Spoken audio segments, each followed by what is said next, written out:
तो दोस्तों आपका एग्जाम एक्स चैनल पे स्वागत है। उम्मीद करते हैं आप सभी लोग अच्छे होंगे। तो आज हमारा टॉपिक है सीपीसीटी का पैटर्न।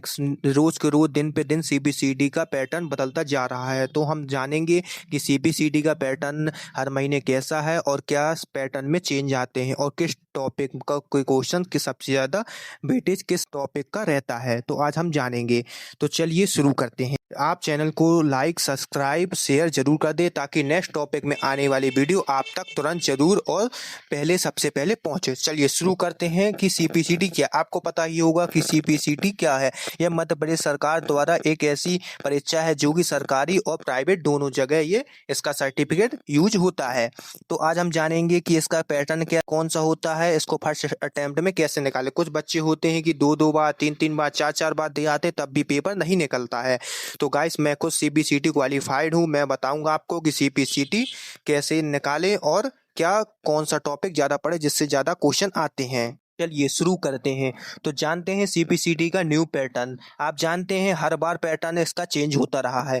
तो जानते हैं ये पहला होता है परीक्षा का प्रारूप। कैसा पैटर्न रहता है। परीक्षा में मुख्य दो भाग होते हैं, एमसीक्यू जो कि बहुविकल्पी होते हैं, आपको पता ही होगा, और इसमें टाइपिंग सेक्शन रहता है। अब दो भागों में पास होना अनिवार्य है। आपको पता है कि अगर टाइपिंग में पास होते हैं तो पेपर में भी पास होना अनिवार्य है। और समय प्रबंधन परीक्षा का सबसे महत्वपूर्ण स्तंभ है, ये आपको पता ही होगा, जिस पर जीत हासिल करना आपका प्रथम लक्ष्य होगा। मेन क्या है, पेपर निकालना है। टाइपिंग तो ऐसा, टाइपिंग सही बच्चों की निकल जाती है लेकिन पेपर नहीं निकलता, तो आपका मेन लक्ष्य होना चाहिए पेपर निकालना। तो अब चलिए चलते हैं दूसरे नंबर पे, नई परीक्षा की मांग। बदलते पैटर्न के अनुसार नई परीक्षा में केवल गति नहीं बल्कि शुद्धता भी अत्यधिक मायने रखती है। इसलिए किसी भी जल्दबाजी में तैयारी शुरू करने से पहले पैटर्न को गहराई समझे और फिर अपनी रणनीति बनाए। तो ये इसमें बहुत अच्छा है कि जो अपनी परीक्षा का पैटर्न है, पहले परीक्षा को पैटर्न को देखिए कैसा पैटर्न आ रहा है, किस टॉपिक से ज़्यादा क्वेश्चन आ रहे हैं, फिर अपनी सही रणनीति बनाए। तो ये रहा इसका पैटर्न के बारे में कुछ चीज़ें जो कि आपको जानना बहुत ही जरूरी है। चलिए बढ़ते हैं अब आगे। अब जानते हैं एग्जाम का स्ट्रक्चर कैसा होता है।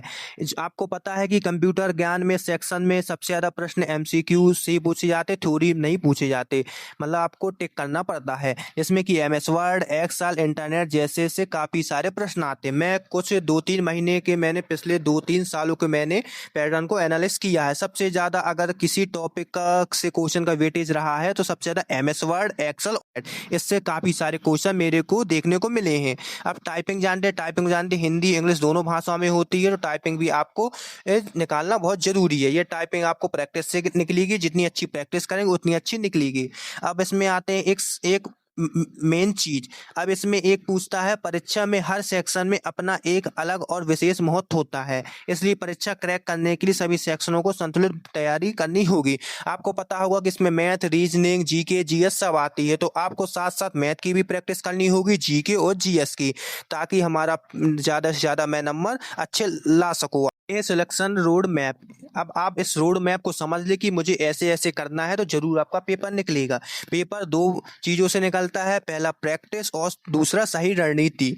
तो यही आपको ये दो चीज़ों पे ध्यान रखना है। तो जैसे फर्स्ट में आता सिलेबस, पहले आपको सिलेबस को समझना है अच्छे से और अच्छे से प्रैक्टिस करना है। दूसरा आता है दैनिक अध्ययन। आपको बिना रुके रोजाना 2 से 3 घंटे ईमानदारी से पढ़ाई करनी। ऐसा नहीं कि आज कंप्लीट कर लिया चलो अब एक हफ्ते बाद पढ़ेंगे, ऐसा नहीं, आपको कंसंट्रेटली बना के पढ़ना होगा।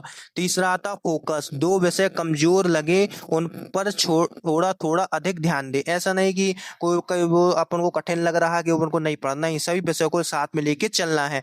अब चौथा नंबर पे आते हैं जांचे। क्या जांचे, अपनी प्रगति का आकलन करने के लिए टाइम टाइम पर टेस्ट देते रहे ताकि पता चले कि कितने नंबर आते हैं। यहाँ पे पांचवा सबसे अंतिम बहुत ही, ये रोड मैप पांचवे का अंतिम बहुत ही मोस्ट इम्पोर्टेंट है, अभ्यास। आपको पता है बहुत से लोग कोर्स कंप्लीट कर लेते, टाइपिंग कर लेते हैं लेकिन प्रैक्टिस नहीं करते हैं। तो जितनी ज़्यादा प्रैक्टिस करेंगे उतना अच्छा आपका जीके, जीएस, मैथ, रीजनिंग उतना अच्छा आपका पेपर जाएगा। तो आपको प्रैक्टिस करना है, एक तो थ्योरी अच्छे से पढ़ना है और टाइपिंग की प्रैक्टिस करनी है, और एमपी, जीके, मैथ, रीजनिंग इसके भी क्वेश्चन आते हैं, तो आपको उसको भी तैयारी करनी है। जानते हैं बेस्ट स्टडी मटेरियल। तो हमेशा ऑथेंटिक अध्ययन करने के लिए सीपीसीटी की ऑफिशियल गाइड बुक की बारीकी से अध्ययन करें। मैं आपको बता देता हूं कि अगर आपको सीपीसीटी निकालना है तो आपको बहुत ही बारीकी से पढ़ना होगा, क्योंकि आजकल सीपीसीटी का पैटर्न दिन पे दिन चेंज होता जा रहा है, वो बहुत ही डीपली क्वेश्चन पूछने लगा है। तो अब इसके बाद आपको प्रैक्टिस करना है, जितने भी पीवाईक्यूज हैं, जितने भी प्रीवियस ईयर पेपर हैं, आपको उसको बहुत सॉल्व करना और प्रैक्टिस करना है। इससे आपको पता चलेगा कि कैसा पैटर्न रहता है और कहाँ कहाँ से क्वेश्चन आते हैं। अब आता है एक्सेल और कंप्यूटर फंडामेंटल। सबसे ज़्यादा अगर मैं देखूं पिछले 2 सालों में मैंने पेपर में एनालिसिस किया, सबसे ज़्यादा अगर किसी टॉपिक से क्वेश्चन का वेटेज रहा है तो वो रहा एक्सेल और फंडामेंटल। सबसे ज़्यादा क्वेश्चन इसी से आते हैं, फंडामेंटल से लगभग 40 क्वेश्चन आते हैं। तो आपको ये 2 टॉपिक एक्सेल और फंडामेंटल बहुत अच्छे से प्रैक्टिस करना है। अब चलते अंतिम समय में दोहराने के लिए खुद के शॉर्ट नोट्स बनाए। अब जब पेपर के लास्ट 1 हफ्ते बचते हैं तो लोग कहते हैं कहाँ से पढ़े, क्या पढ़े। आपको कुछ नहीं, जो आपने पढ़ लिया उसको पढ़ाया उसको रिवीजन करना, क्योंकि रिवीजन से ही आपको अच्छे से मॉक रिवीजन करके अच्छे से मॉक टेस्ट दे और फिर इस रिवीजन करके ही आपका पेपर निकलेगा। क्योंकि आप जानते हैं बिना रिवीजन के कुछ नहीं है। अगर आपने कोर्स कंप्लीट कर लिया तो इसका मतलब ये नहीं कि आप पेपर निकाल लेंगे। मेन रिवीजन है, तो रिवीजन पे बहुत ही फोकस करें और ध्यान दें। जानते हैं कि इसमें हिंदी टाइपिंग बहुत ज़रूरी है, तो इसमें हिंदी और अंग्रेजी टाइपिंग डेली प्रैक्टिस करें। 30 मिनट की प्रैक्टिस करें तो प्रैक्टिस से ही आएगी। और इसकी क्या है, एक्यूरेसी सुधार। तो एक्यूरेसी कैसे सुधरेगी? प्रैक्टिस से। बस वही चीज़ें प्रैक्टिस करना है आपको और अपनी गलतियों को सुधारना है। देखना है कि ये हमारी गलती होती तो होती कहाँ है। बस प्रैक्टिस करिए और आप टाइपिंग आपकी निकल जाएगी। चलिए अब जानते हैं मॉक टेस्ट स्ट्रेटजी क्या रहती है। मॉक टेस्ट स्ट्रेटजी तो आपको क्या हर सप्ताह कम से कम 2-3 मॉक टेस्ट देने हैं, जिससे पता चलता है कि हमारी तैयारी कैसी है। और दूसरा चलता है कि टेस्ट पूरा होने के बाद अपने जो गलत हुए प्रश्नों का विश्लेषण करना, एनालिसिस करना कि हमारा कौन सा क्वेश्चन में कौन सी गलत हुआ है। अब तीसरा होता है कमजोरी पर वार। अपनी कमजोरी को समय रहते पहचाने और अपने मॉक टेस्ट देते रहें। मॉक टेस्ट जितना देंगे उतना अच्छा आपका थ्योरी कंप्लीट होगा और उतना अच्छा आपका पता चलेगा कि आपकी कहाँ कहाँ गलती है। ये रहा आपका मॉक स्ट्रेटजी। चलिए अब बढ़ते हैं आगे। बिना रोड मैप की तैयारी। देखो, आपको पहले सीपीसीटी का समझना है कि कैसा सिलेबस रहता है। मैं बार बार बता देता हूँ कि बिना रणनीति के आप कोई भी काम नहीं कर सकते। आप सोचते हैं कि मैं कोचिंग जा रहा हूँ, टाइपिंग दे रहा हूँ, निकल जाएगी। नहीं, बिल्कुल गलत। पहले ही आपको देखना है कि सीपीसीटी कितना दिन पे दिन कौन सा पैटर्न को फॉलो कर रहा है, उसके हिसाब से आपको भी चलना है। और फिर असंतुलित अभ्यास। आपको केवल टाइपिंग पे ध्यान नहीं देना, क्योंकि ज़्यादातर बच्चों का टाइपिंग तो सबका निकल जाता, मेन रहता एग्जाम। तो आपको क्या एग्जाम पे फोकस करना है। अब आता मॉक और रिवीजन। तो आपको हर सप्ताह में कम से कम 3-4 से मॉक देना चाहिए और डेली पे डेली उस जो मॉक मैंने दिए हैं मान लो, तो उसका जो मेरे क्वेश्चन गलत निकले तो उसका एनालिसिस भी करना है कि अपनी गलती कहाँ पे हो रही है। तो ये 3 बहुत ही लोग मिस्टेक कर देते हैं, तो आपको इन तीनों पे ध्यान देना है।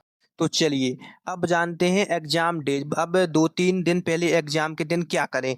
तो बहुत से को का क्वेश्चन रहता है कि 2-3 दिन पहले एग्जाम में क्या करें। तो पहले ही बात कि अच्छी नींद ले है और समय से पूर्व आगमन। मतलब आपको हड़बड़ाना नहीं है कि भाई 2-3 दिन एग्जाम है, कहाँ से पढ़े, क्या करे, कुछ और ज़्यादा पढ़ ले।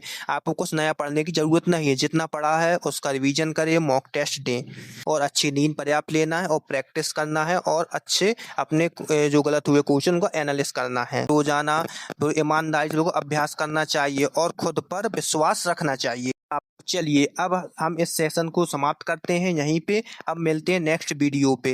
अब नेक्स्ट टॉपिक हमारा रहेगा विनवर्ड के टॉप 50 इम्पोर्टेंट क्वेश्चन। अगर आपका कोई भी क्वेश्चन रहता है, कोई भी प्रश्न रहता है कि ये नहीं बताया, तो आप कमेंट में पूछ सकते हैं, हम उसका उत्तर तुरंत देंगे। तो चैनल को लाइक सब्सक्राइब जरूर करें, तो क्योंकि नेक्स्ट आने वाली वीडियो बहुत ही मोस्ट इम्पोर्टेंट है।